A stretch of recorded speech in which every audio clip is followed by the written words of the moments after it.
मुख्यमंत्री विष्णुदेव साय ने सियोल, दक्षिण कोरिया में आयोजित छत्तीसगढ़ इन्वेस्टर कनेक्ट कार्यक्रम में निवेशकों को संबोधित किया।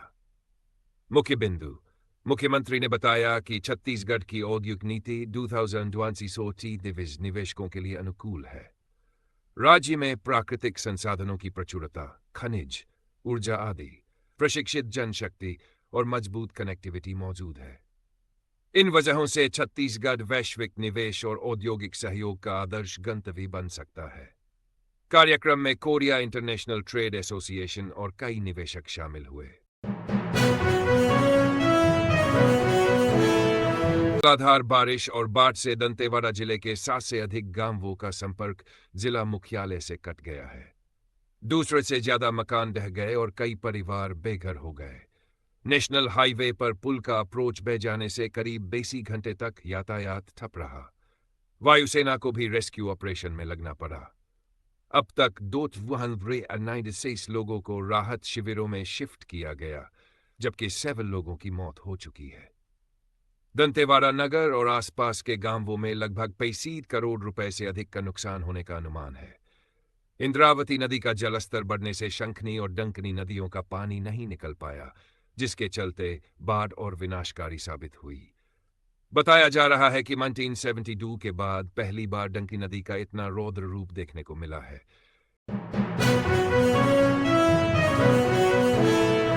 सूरजपुर जिले के भाजपा कार्यकर्ता एवं पूर्व पदाधिकारी विशंभर यादव की हालत गंभीर है। प्रधानमंत्री मोदी की रैली में जाते समय सड़क हादसे में वे गंभीर रूप से घायल हुए थे और रीढ़ की चोट की वजह से लगातार इलाजरत हैं। उनकी हालत बिगड़ने की जानकारी मिलते ही मंत्री लक्ष्मी राजवाड़े ने उनसे मुलाकात की। मंत्री ने एक्सपोस्ट में बताया कि उनको बेहतर इलाज के लिए रायपुर भेजा गया है और सरकार यह सुनिश्चित करेगी कि उन्हें सर्वोत्तम उपचार मिले।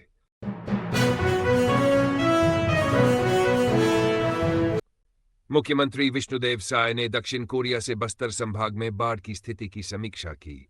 उन्होंने वीडियो कॉन्फ्रेंसिंग के जरिए बस्तर, दंतेवाड़ा, बीजापुर और सुकमा के कलेक्टरों व वरिष्ठ अधिकारियों से राहत एवं बचाव कार्यों की जानकारी ली। सीएम साय ने निर्देश दिए कि प्रभावित परिवारों को हर संभव सहायता उपलब्ध कराई जाए। क्षतिग्रस्त मकानों की मरम्मत के लिए आवश्यक सामग्री और राहत राशि का शीघ्र वितरण हो। साथ ही बाढ़ प्रभावित गांवों में सड़क संपर्क और बिजली आपूर्ति बहाल करने का काम युद्धस्तर पर किया जाए। उन्होंने प्रभारी सचिवों को भी प्रभावित जिलों का दौरा कर राहत कार्यों की निगरानी करने के निर्देश दिए।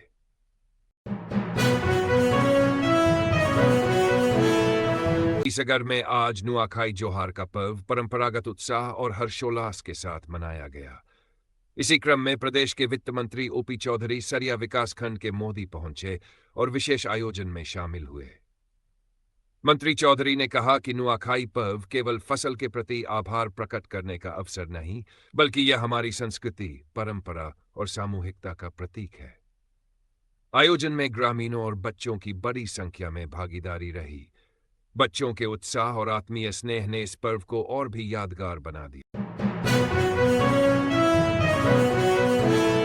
रायपुर रेंज पुलिस ने नशे और अपराध के खिलाफ मंगलवार तड़के बड़ा अभियान चलाया। इस विशेष अभियान को operation narcotics investigation suppression control halt action for youth and society नाम दिया गया है। इस अभियान का उद्देश्य नशीले पदार्थों पर नियंत्रण, अपराधों की रोकथाम और युवाओं व समाज को सुरक्षित भविष्य देना है। पुलिस ने सुबह 4 बजे से ही एक साथ 5 जिलों में 250 से अधिक ठिकानों पर दबिश दी। कार्रवाई के नतीजे 7 आरोपी गिरफ्तार, एनडीपीएस, आबकारी और आर्म्स एक्ट के तहत 31 फरार आरोपी पकड़े गए। वारंट तामिली के तहत 140 से अधिक लोगों पर प्रतिबंधात्मक कार्यवाही की गई। रायपुर रेंज पुलिस का कहना है कि यह अभियान आगे भी जारी रहेगा और इसका मकसद नशे के कारोबार तथा अपराधियों पर कड़ी रोक लगाना है। देश के स्कूल शिक्षा, ग्रामोद्योग, विधि विधायी मंत्री गजेंद्र यादव ने 27 अगस्त को छत्तीसगढ़ खादी एवं ग्रामोद्योग बोर्ड द्वारा आयोजित खादी महोत्सव का शुभारंभ किया। यह आयोजन भिलाई के सिविक सेंटर स्थित वेल्डेक्स ग्राउंड में किया गया, जहां ग्रामोद्योग बोर्ड के अंतर्गत बुनकरों द्वारा बनाए गए स्वदेशी खादी वस्त्रों की प्रदर्शनी और बिक्री लगाई गई है। शुभारंभ अवसर पर मंत्री यादव ने कहा कि खादी सिर्फ वस्त्र नहीं बल्कि आत्मनिर्भरता और स्वाभिमान का प्रतीक है। उन्होंने लोगों से स्वदेशी उत्पाद अपनाने की अपील करते हुए स्वयं भी खादी वस्त्र खरीदे। कार्यक्रम में खादी एवं ग्रामोद्योग बोर्ड के अध्यक्ष राकेश पांडे, दुर्ग नगर निगम के सभापति श्याम शर्मा, पार्षदगण और स्थानीय जनप्रतिनिधि उपस्थित थे।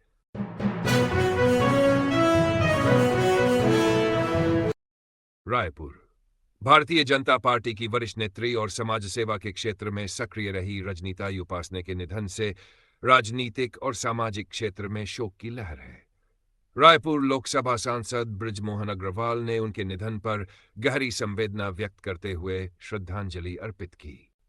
उन्होंने कहा कि रजनीताई उपासने पार्टी की समर्पित सैनिक थी, जिन्होंने जीवन पर्यंत अपने सिद्धांतों से कभी समझौता नहीं किया।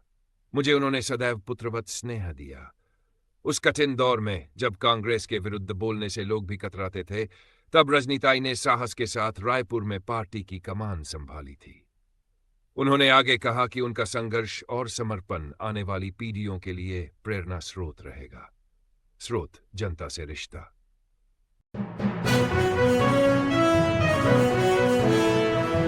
वन, जलवायु परिवर्तन, परिवहन, सहकारिता और संसदीय कार्य मंत्री केदार कश्यप ने आज बस्तर विकास खंड के ग्राम सुधापाल में आयोजित एक कार्यक्रम में 3 करोड़ 74 लाख रुपए की लागत वाले शीक्स विकास कार्यों का भूमि पूजन किया।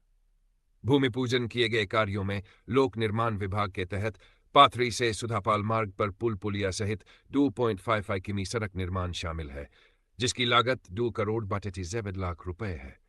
इसके अलावा डीएमएफ मद से विभिन्न निर्माण कार्यों की स्वीकृति दी गई है।